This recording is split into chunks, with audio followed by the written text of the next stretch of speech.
শুধু দর্শক, আমরা জাতীয় প্রেস ক্লাবের মধ্যে আজকে একজন সাবেক ছাত্রনেতা, 90-এর সেই তুখোর ছাত্রনেতা আসাদুর রহমান, তার সঙ্গে আমরা কথা বলছি। আজকে আমার প্রশ্ন আছে, আমরা জাতীয় শহীদ মিনারে গেছিলাম, জানাজা হয়েছে, সেই জানাজাও আপনি শরিক হয়েছেন, পাশাপাশি শ্রদ্ধা নিবেদন হয়েছে জাতীয় শহীদ মিনারে।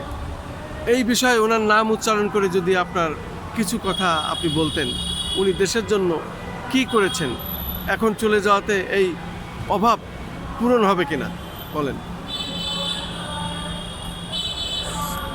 ওনার নাম দিয়ে বলেন।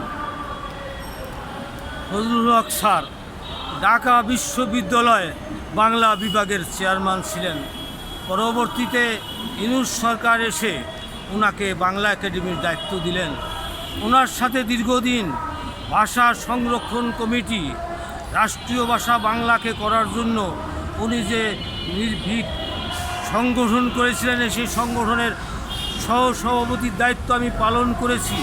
ওনার মতো লোক, ওনার মতো একজন দেশপ্রেমিক, রাজনৈতিক, সামাজিক এবং বাংলাকে যেভাবে নির্মাণ করতে চেয়েছিলেন, সেই নির্মাণের না ফেরার দেশে চলে গেলেন।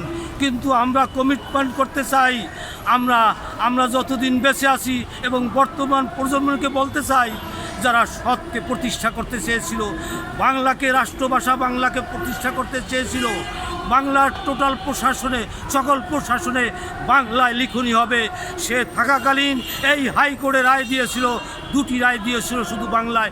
বাংলার মেহনতি মানুষ, বাংলা ভাষাভাষী মানুষ, তারা এই রায় বোঝে না, এই জন্য সে আন্দোলন করেছেন। তার আন্দোলনের সাথে শরিক হয়েছি। বাংলাদেশের টোটাল সেক্টরে বাংলাকে প্রতিষ্ঠা করার জন্য উনি একটি দেশপ্রেমিক লোক ছিল। সকল প্রকার আধিপত্যের বিরুদ্ধে উনি সোচ্চার কণ্ঠে করছে। উনি আপোষ করেনি। উনি আপোষ যদি করতেন, ঢাকা বিশ্ববিদ্যালয়ের ভাইস চ্যান্সেলর উনি আগেই হইতে পারতেন, উনি মন্ত্রী হইতে পারতেন, উনি এমপি হইতে পারতেন।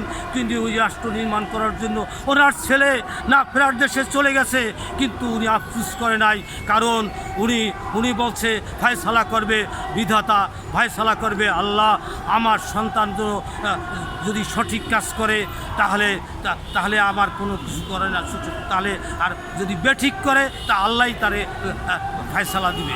কিন্তু ওনার এই মানসিকতা আজকে বাংলার জমিনে আর আসবে কি না, বাংলার প্রশাসন এই শূন্যতা বাংলার জমিনে প্রতিষ্ঠিত হবে কিনা জানি না। আমি উদাত্ত আহ্বান জানাই আজকের প্রজন্মকে, ওনাকে অনুসরণ করেন, ওনার লেখনী দেখেন, ওনার জীবন বিচরণ দেখেন। সৎ মানুষ হয়েও সম্মানের সাথে উনি সৎ মানুষ ছিল দেখে আজকের বাংলাদেশের সকল রাজনৈতিক দলের নেতৃবৃন্দ এবং সর্বস্তরের আমরা 90-এর ছাত্রনেতা ওনার শ্রদ্ধার জন্য শহীদ মিনারে গেছি, তা ওনার জানাজায় গেছি এবং আল্লাহর কাছে দোয়া করি, আল্লাহ ওনার দুনিয়াতে যদি উনি কোনো অন্যায় করে থাকে, অপরাধ করে থাকে, আল্লাহ তুমি ক্ষমা করে দিও, আল্লাহ তুমি তোমার সর্বস্থানে ওনার আসীন করো, ওনার ক্ষমা করে দিও। আর আমি দেশপ্রেমিক ভাইদেরকে বলবো ওনাকে অনুসরণ করেন এবং ওনার জীবন দর্শন যেন এই দেশ পরিচালিত হয়, সেই দেশ পরিবারতে আমিও শরিক হব। প্রয়োজনে যদি ওনার আদর্শকে বাস্তবায়ন করতে হয়, প্রয়োজনে রাজপথে আবারও আন্দোলনে নামবো, এই আকাঙ্ক্ষা রেখেই আমি আমার বক্তব্য শেষ করছি। বিজয়ের পথে যাত্রা শুরু, জীবন অথবা মৃত্যু। আসসালামু আলাইকুম।